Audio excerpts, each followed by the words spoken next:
ഒരു പ്രധാന വാർത്തയിലേക്ക് വരുന്നു. വട്ടിയൂർക്കാവ് പോലീസ് സ്റ്റേഷനിലേക്കുള്ള ബി.ജെ.പി. മാർച്ചിൽ ബി.ജെ.പി. നേതാവ് ആർ ശ്രീലേഖയെ പ്രതി ചേർത്തു. ഡെപ്യൂട്ടി മേയർ ആശാനാഥ് GS-നെതിരെയും കേസിൽ പ്രതിയാക്കി പോലീസ് പുതിയ റിപ്പോർട്ട് കോടതിയിൽ സമർപ്പിച്ചു. സംഭവത്തിൽ ശ്രീലേഖയെ പ്രതി ചേർക്കാതിരുന്നത് നേരത്തെ വലിയ വിവാദമായിരുന്നു. സാരംഗ് സുധാകരൻ ചേരുന്നുണ്ട്. സാരംഗ്, വളരെ പ്രധാനപ്പെട്ട നീക്കമാണ്. ശ്രീലേഖയെ നേരത്തെ എന്തുകൊണ്ട് പ്രതി ചേർത്തില്ല എന്ന ചോദ്യമാണ്. മുൻ DGP ആണിപ്പോൾ ഒരു പോലീസ് സ്റ്റേഷന് മുമ്പിൽ നടത്തിയ പ്രതിഷേധ കേസിൽ പ്രതിയാവുന്നത് എന്ന കൗതുകം കൂടിയുണ്ടില്ല.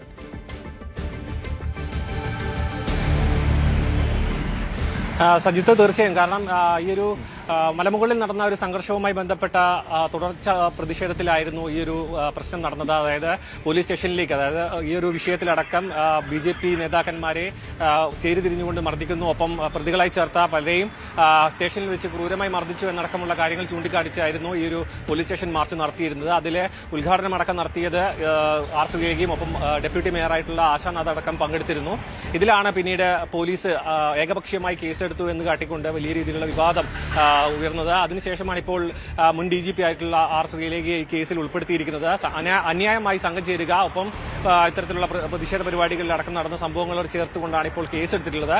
സജിത്ത് സൂചിപ്പിച്ചതുപോലെ തന്നെ ഒരു മുൻ DGP പോലീസ് സ്റ്റേഷൻ മാർച്ച് നടത്തുക, അതിൽ പങ്കാളിയാവുക, ഒപ്പം ഈ ഒരു പ്രതിഷേധം ഉദ്ഘാടനം ചെയ്യുക, ആ ഒരു പ്രതിഷേധ മാർച്ചിൽ പ്രതിയാവുക എന്നൊക്കെ പറയുന്നത്, കേസ് രജിസ്റ്റർ ചെയ്യുക എന്നൊക്കെ പറയുന്നത് വളരെ കൗതുകം നിറഞ്ഞ ഒന്നാണ്. അത് തുടക്കം തൊട്ട് തന്നെ ഈ ഒരു വിഷയവുമായി ബന്ധപ്പെട്ട് ബിനു എന്നൊരു വ്യക്തിക്ക് പോലീസ് മർദ്ദനമേറ്റു എന്നടക്കമുള്ള കാര്യങ്ങൾ ചൂണ്ടിക്കാണിച്ചുകൊണ്ട് പോലീസിനെതിരെ അടക്കം ആർ ശ്രീലേഖ രംഗത്ത് വന്നിരുന്നു. അതിനുശേഷമാണ് ഈ ഒരു മഹിളാ മാർച്ച് അടക്കം സംഘടിപ്പിച്ചത്. അതിലാണ് വലിയ രീതിയിൽ സംഘർഷമടക്കം ഉണ്ടാവുകയും ചെയ്തു.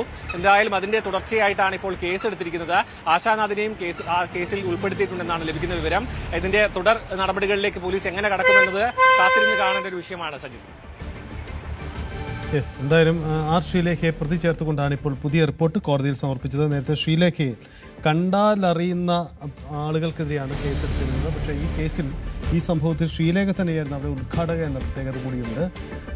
അതാണിപ്പോൾ വട്ടിയൂർക്കാവ് പോലീസ് സ്റ്റേഷൻ മാർച്ചിൽ നടപടി ഉണ്ടാവുന്നത്. എന്തായാലും പോലീസിനെതിരെ വലിയ വിമർശനം BJP ഉന്നയിക്കുന്ന സംഭവമാണ്.